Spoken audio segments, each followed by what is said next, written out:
Hello everyone. This video is called Starting Your Goals, and basically it's number 2 in my series of success and I guess life coaching videos. The first one was Success, Goals, and Motivation. You can find it on my Wolf Walker 23 channel.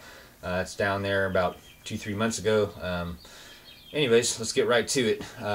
So I've kind of figured out, I read all these motivations and goal books and whatever, but this video kind of has stuff, I don't want to call it secret information, but stuff that I really had to figure out for myself. So I found there's 2 areas where people really have trouble starting their goals.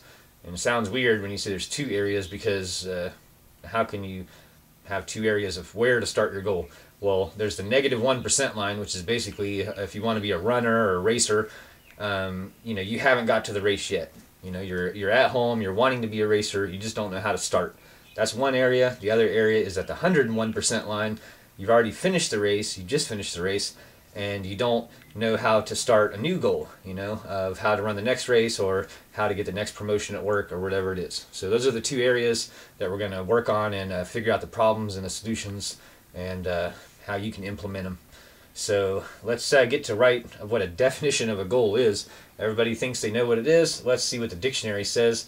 The number 2 definition, because number 1 had to do with sports, number 2 says it was an aim or purpose. That's it. Pretty simple. I don't know. I kind of halfway agree with it. Number 3 definition was an area or object toward within play is directed to score. Sounds kind of like sports, but you could also, direct play towards getting a job, or something like that. It's, a metaphor, but let's get to the one that I like. This is one I made up, and I think it's what most people will agree upon. And it's a written contract with yourself to get something done. It has a time to finish enclosed, and the goal can be used to hold yourself accountable. So written contract, time to finish, hold yourself accountable. Those are the 3 things. It's not a checklist. It's not something in your head. It's not written on a piece of paper, a napkin, and it was just like, want to be a millionaire. You have to have a time and how to hold yourself accountable. And if you're wondering what this means, just put yourself in a courtroom, maybe Judge Joe Brown or Judge Judy or one of these tough judges. And if you were standing in front of them and you said, "Hey, Judge, I have a goal," and they're going to be like, "Where's your goal? Where's your contract? Where's your piece of paper?" And you're like, "Oh, it's up here in my head," and and it's like that doesn't hold up in court. If it doesn't hold up in court, it's not real. If it's not real, it's the same thing as a goal that's not real, right? You see what I mean? So have that piece of paper that you can say, and when someone says, "Oh, I have goals," be like, "I have goals too. They're right here. You want to see them? These are my goals. This is a real piece of paper. See this goal?" If they don't have that, it's not a real goal. So think about that. All right, let's move on to what are the specific things that stop people from starting. All right, number 1, I think, is the fear of success. People aren't used to being successful. They haven't seen themselves in their own mind as this person they want to become, and so they never get started. They self-sabotage themselves, or they just are so scared they don't start. Maybe you can kind of get into it later. Let's go on to the second one, lack of knowledge. They don't know how to complete the goal, and they don't take the proper time to do that. So think about that. Bad preparation is the third one. And that's usually like just being underprepared. You kind of thought you were okay on the right track, but do enough research to where you're out there and you don't get hurt. Because when you get hurt and then you come and start another goal, you kind of have that scared feeling in your head, and because of bad preparation, you might not start another goal. So that's where it comes in. The last one would be observing too much work, and this is the one that I kind of had to secretly find out, or through my own experiences big time. Was people mentioning stories of, "I want to start this," and then I would ask them why they didn't start, and they kind of go on and on and on, and through kind of like interpretation, I figured out that when they saw themselves doing this goal, and let's just say it's I want to restore my car, I want to paint it, make it look cool or whatever, right? Well, that process, they may see themselves doing the hours and hours of work, taking it to paint shops, how much money it's going to cost, and all this stuff right off the bat, before they even get the goal written down of just want to get the car restored in 3 years, to make me happy, right? That would be a simple goal.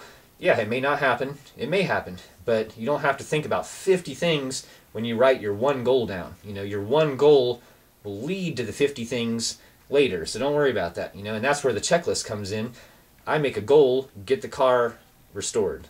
The checklist would be all those things: new tires, new paint, you know, where to go, where to get information, all that little stuff. So those can be handled daily, and you know, you can make little goals off of those. I want to get the car painted could be a goal that spreads out of, got to figure out where to paint it, what color to paint it, what colors are popular, what color doesn't rust, you know, or whatever kind of materials don't rust, all this stuff, you know, and that would be other goals breaking down. But think about just one goal, don't think about all that stuff, or you'll never get started. It's too much to think about right off the bat.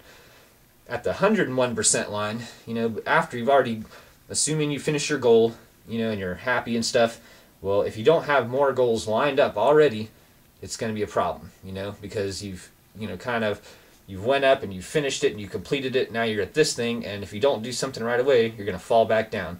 And, you know, while you're up here and you have that momentum and energy, you got to keep going. So have new goals ready, you know, and if you're running a marathon, you're halfway through that marathon, it's like 2 hours in and you're going to complete it in another hour or two, you know, you better have a new goal already in your mind of next month or two, I'm going to be running another marathon. You know, that's how prepared you have to be.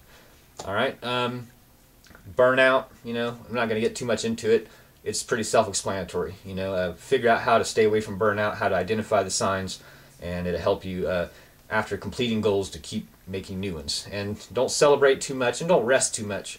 Sounds like it's taking the fun out of all the work, but, you know, really you just have to know how much to do. You know, celebrate just enough to keep you going, sleep just enough to keep you going, you know, rest just enough to keep you going, but don't do too much because it might slow you down when your momentum is really high. So that's kind of the main things.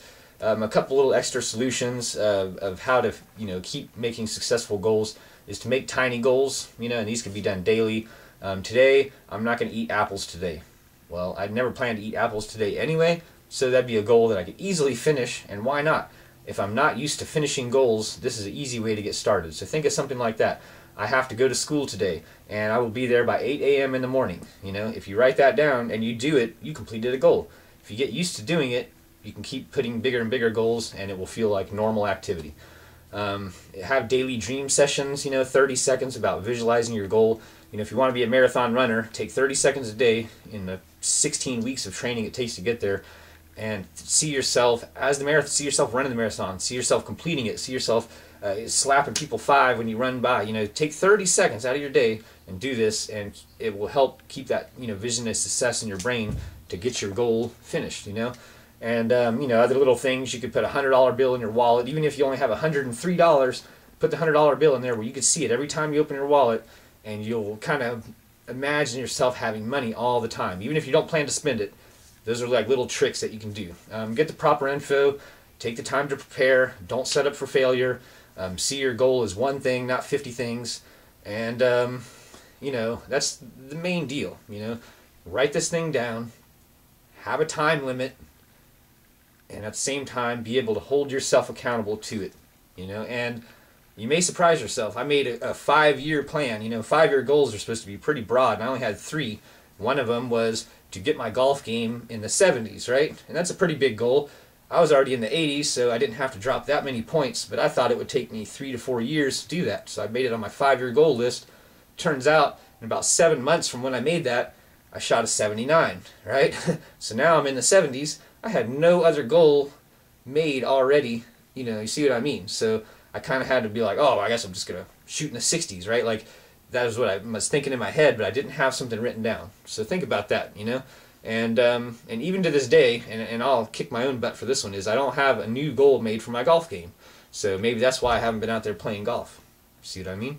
So think about that. It's something to do with starting your goal before you get to the starting line.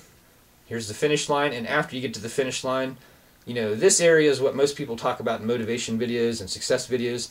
It's these 2 areas, before and after the finish line, is where goals are really in their most, like, you know, volatile or precious stage, where you have to do the most care. Once you're in here, it's pretty much just go for it.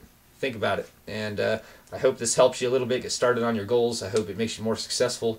And I know I'm going to get right to writing some goals right after this. So if you haven't seen my first video, go watch it. It'll give you a little idea of how this series of videos is going to go. Success, goals, and motivation. Once again, this is Wolfwalker 23, or Oakley, however you know me, and we'll see you next time. Bye.